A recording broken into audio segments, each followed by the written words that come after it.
the ugly truth about universal healthcare, and how it affects you. Welcome to this compelling breakdown of a topic that concerns us all, universal healthcare. It's painted as the ultimate solution to healthcare inequality. Healthcare for everyone, free at the point of use, all funded by the government. Sounds amazing, doesn't it? But what if we told you there's more to the story? Beneath the surface of this idealistic concept lies a messy, complex reality that could change how you think about free healthcare. Today, we'll uncover both sides of the debate, the promises universal healthcare makes and the steep price it demands, not just financially, but socially and personally. Whether you support or question it, this truth affects you. By the end of this video, you'll be armed with the knowledge to join the conversation and challenge the system. Let's dive in. Universal healthcare is often marketed as the great equalizer, the system where everyone, no matter their income or status, gets access to the care they need. Advocates frequently point to countries like Canada, the United Kingdom, and Sweden, claiming their systems reduce healthcare inequality and improve public health. Imagine this: you break your leg. You visit a hospital. They treat you, no bills, no hassle. You receive care based on your need, not your wallet. It's a comforting vision, a society where no one has to fear the devastating cost of illness or hospitalization. Citizens under these systems feel protected, knowing that healthcare is a right, not a privilege. And it's not just about fairness. Proponents argue it's about economic relief too. Medical bankruptcies are far less common in countries with universal healthcare. Families aren't forced to choose between groceries and life-saving treatments. Certainly, these are convincing reasons to support such a system. But is it the full picture? Here's the first shocking truth: nothing is actually free. Universal healthcare comes with a hidden financial burden, and you will pay for it whether you realize it or not. Universal healthcare is funded through taxes, higher taxes. If free healthcare sounds great, ask yourself this: are you willing to see a significant chunk of your paycheck disappear to fund it? Most of these systems implement heavy taxes on income, goods, and services to keep the healthcare machine running. And it's not just your money. Consider how governments balance the books. Funding universal healthcare often means pulling resources away from other public services, like education, road maintenance, or housing initiatives. Sure, you might get free doctor visits, but could it come at the expense of high school textbooks or repairing your city's collapsing bridges? Ask yourself, is that trade really as painless as it sounds? Now let's talk about something every universal healthcare advocate loves to gloss over: wait times. Universal healthcare systems are built on the idea that everyone has equal access to care. But when everyone is dependent on the same network of hospitals and providers, the system becomes overburdened. Imagine sitting in pain, waiting weeks, or even months for treatment. That's the reality in many universal healthcare systems. Take Canada, for example. Studies have shown patients often endure long waits for surgeries, specialist consultations, or even diagnostic scans. Stories abound of individuals stuck in line for vital, potentially life-saving treatments, their health deteriorating while they wait. This doesn't just apply to non-critical cases.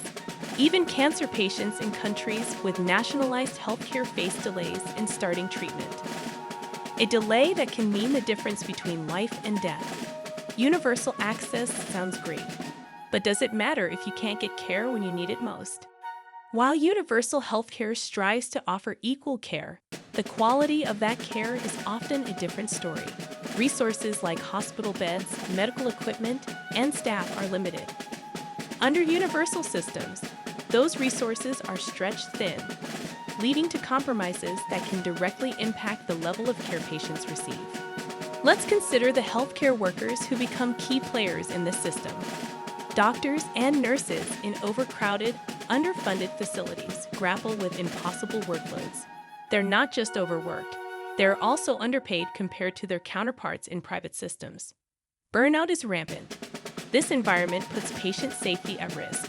Overworked doctors are more likely to make mistakes, and staff shortages can lead to corners being cut during treatments. Sadly, the demand doesn't diminish just because resources are limited. When the safety net is too thin to catch everyone, people fall through. But here's the twist. Even in universal systems, some patients seem to fall harder than others. Is everyone truly treated equally under this system? Universal healthcare might promise equality, but in reality, socioeconomic and geographic disparities sometimes persist. Let's be honest. Living in a rural part of any country often means fewer healthcare options. Specialists and cutting-edge hospitals are usually clustered in urban centers, leaving smaller communities underserved. Furthermore, those services are meant to be equally available for everyone. Wealthier citizens still often find workarounds. They might pay out of pocket for quicker private care within the same system or seek treatment abroad. In the end, even a universal healthcare system can't entirely escape inequality. Now consider this. If the affluent can still bypass delays, then who bears the brunt of these shortcomings? The middle and lower classes. Is this the universal access we were promised? To get a better sense of both the benefits and the pitfalls, let's look briefly at real-world examples of universal healthcare systems. In the UK's NHS, care is technically free at the point of use, but the system has been criticized for chronic underfunding and staff shortages. Patients frequently report long waits for non-urgent procedures.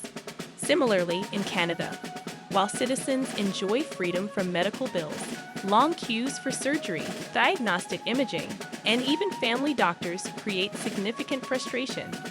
Contrast this with hybrid systems, such as those in France and Germany, where private and public healthcare coexist. These countries blend universal access with options for faster, privately funded care. Could this approach strike a better balance? Here's a question few are willing to ask outright. Does universal healthcare reduce personal freedom? When the government controls healthcare, it decides how to allocate resources. In many cases, this results in strict regulations on which treatments are covered and who qualifies. Some patients may find their desired treatments unavailable simply because the system deems them too expensive. Unlike in private systems, where patients hold more power to choose their treatments and providers, universal healthcare can make individuals feel like cogs in a massive, bureaucratic machine. Should a government really have the authority to make life-altering decisions like these? And beyond this, we must consider personal responsibility. Universal systems often place less emphasis on personal health accountability, as resources are stretched equally regardless of an individual's effort to maintain good health. Why should everyone shoulder the cost of someone else's risky lifestyle choices? Is this truly fair? Now that we've peeled back the layers of universal healthcare, what do you think? It's tempting to idealize the concept, a world where everyone gets care without breaking the bank. But every system has consequences, and universal healthcare is no exception. On one side, it offers accessibility and equality, or at least the promise of it. On the other, it burdens taxpayers, strains resources, and raises difficult ethical questions about freedom and fairness. So, what's the right balance? Should universal healthcare evolve toward a hybrid system? Should governments improve existing models, or should healthcare remain a commodity that rewards individual financial responsibility? These are questions only you, and society as a whole, can answer. It's time to take action. Awareness is just the first step. Research the healthcare systems used in countries worldwide. Engage in conversations about healthcare reform in your own community. Demand accountability from policymakers and ask the hard questions. Who benefits, who suffers, and who pays? And finally, share your thoughts, your experiences, or your concerns. Comment below. Let's create an open dialogue. By staying informed and involved, you can make a difference. Remember, your health and your future are on the line. Let's face this debated issue together, because the ugly truth about universal healthcare isn't just about healthcare, it's about you.